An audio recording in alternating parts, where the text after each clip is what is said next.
हमने एग्रीमेंट किया है, हम गाने नहीं देंगे, कंपनियों से गाना डिलीट करा देंगे, स्ट्राइक मार देंगे, ये क्या कुछ मामला है? हमरा बारे में उतना बुरा भला बोली, सब लोग बोलस, लेकिन हम चुपचाप बस सुनते रही गोनी। कहे से कि इतना हमारा अपने आप पर भरोसा रहे कि हम गलत नहीं के, कि अगर ऐसा कोनो बात रही तो हम इजा ना रहते। सुना था कि शिवानी सिंह को हमने बनाया है।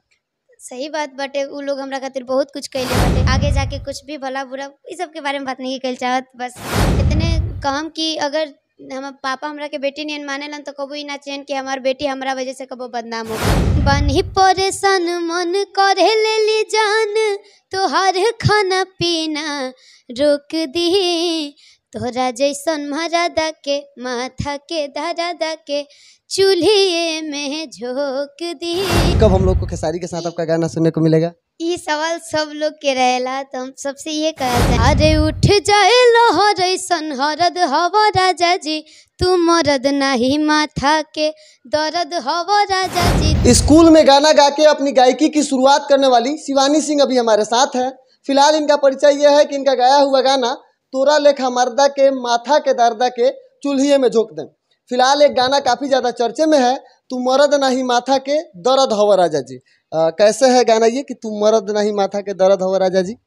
सबसे पहले JVR मीडिया के देखा था, सबके पैर छू के प्रणाम बा। और भैया के चैनल पे हम बहुत दिन के बाद देखा था नहीं, और बहुत अच्छा लगा था। और का कहीं हम मतलब कि डुएट के साथ साथ हमारे सोलो गाना के भी इतना प्यारा आशीर्वाद सबके मिला था, एक के दिल से धन्यवाद। डुएट सॉन्ग से तो आपने बवाल मचाया ही था। पवन खेसारी के साथ लगातार गाने आपके बवाल मचा ही रहे थे। पवन सिंह के साथ जितने गाने आए आपके, जिसमें डुएट अगर आपका आवाज़ था, वो गाना सारा बवाल रहा। अभी ये गाना जो आया हुआ है आपका सोलो सॉन्ग कि तू मरद नहीं माथा के दर्द हवा राजा जी, ये गाना कैसे है? हम चाहेंगे पहले हमारे दर्शकों को सुना दीजिए जी।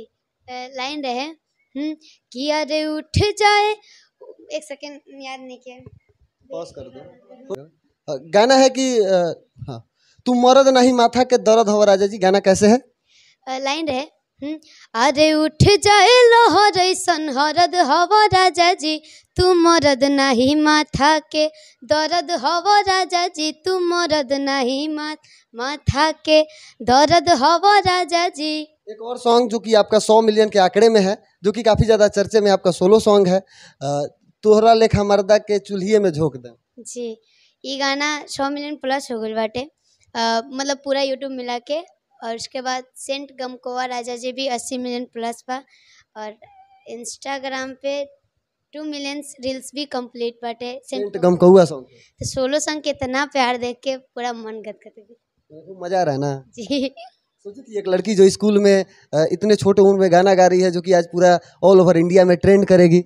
इतना कबो ना सोच ले रहनी, बट इतना जल्दी ना सोच ले रहनी, बट अपना मेहनत पर पूरा भरोसा रहे कि एक ना एक दिन जरूर ऐसा कुछ पल आई, मतलब कि पूरा लोग देखी हमरा के।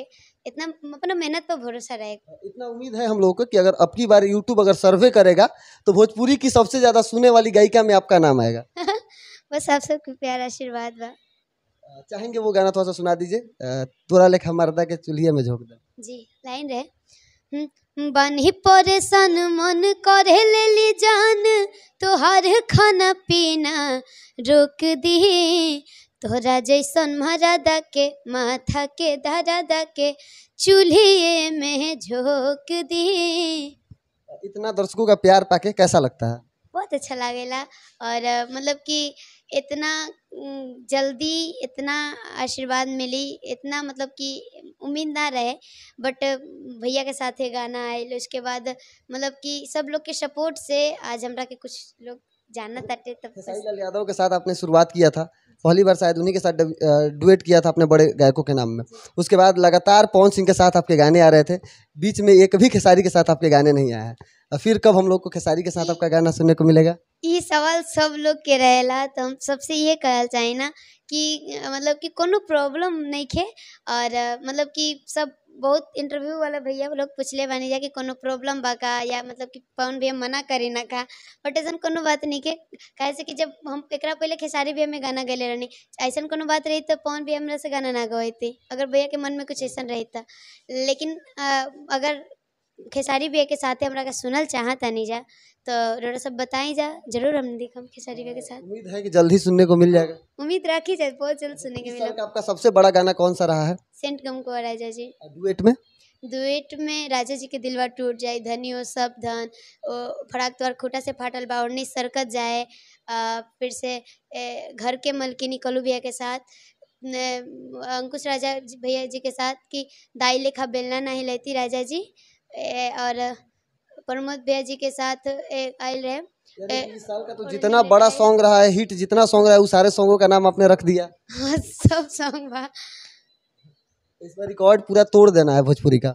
हाँ, पूरा कोशिश तो ये बाटे कि मतलब कि कुछ अलग मतलब कि लियाई जाए, कहे से कि कुछ अलग रही तबे मतलब कि लोग के ध्यान हटी मतलब कि पुराना चीज से। अभी क्या कुछ बड़ा करने की तैयारी चल रही है? अभी तो बहुत जल्द भैया के साथ गाना आने वाला बाटे, पावर भैया के साथ। सावन के एगो आइले बा गाना चूड़ी हरी हरी, नया चैनल पे 13 मिलियन प्लस बाटे, और फिर एगो आए वाला बाटे बोलबम सॉन्ग, उसके बाद लोकगीत तार तार के। अच्छा, पहले अपने विजय तिवारी के स्टूडियो से गाया करते थे आप, वो कुछ यूट्यूब पे आके बोल रहे थे कि हमने एग्रीमेंट किया है, हम गाने नहीं देंगे, कंपनियों से गाना डिलीट करा देंगे, स्ट्राइक मार देंगे, ये क्या कुछ मामला है?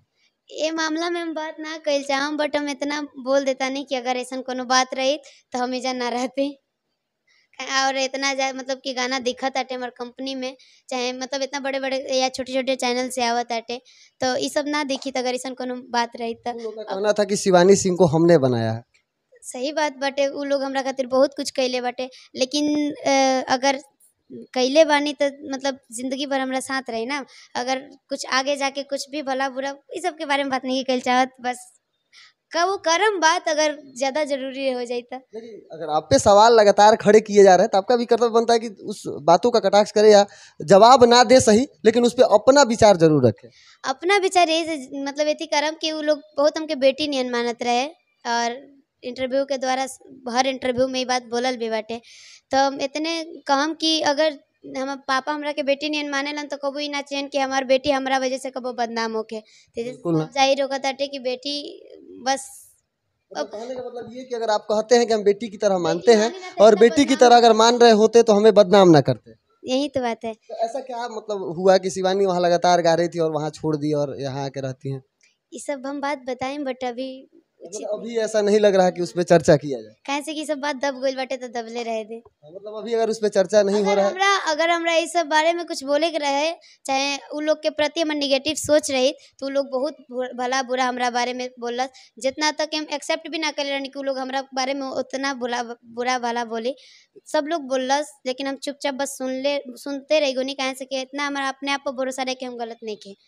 शिवानी तब इस बार भोजपुरी का रिकॉर्ड तोड़ेगी और लगता है कि अगली बार अगर अवार्ड शो होगा तो बेस्ट सिंगर का अवार्ड शिवानी को जाएगा।